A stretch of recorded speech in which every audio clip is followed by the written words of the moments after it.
来看澳洲的警方查到一个捌做过囡仔教保员的查甫人哦，伊涉嫌甲91个查某囡仔性侵害，伊嘛被指控1600多项的罪名，嫌犯会伫8月2日出庭，可能会防范终身监禁。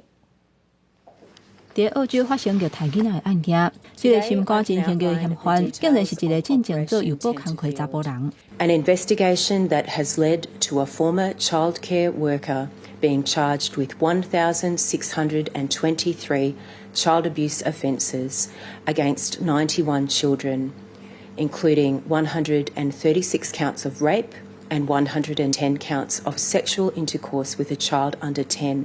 澳洲警方指出，因对查网络儿童色情影片，在去年8月掠到这个45岁查甫人，后来搁伫伊住的所在，抄到真济伊家己制作、甲拍摄儿童的图像。All the children allegedly offended against were prepubescent girls. We allege the 45-year-old man from the Gold Coast recorded all his alleged offending on his phone and cameras.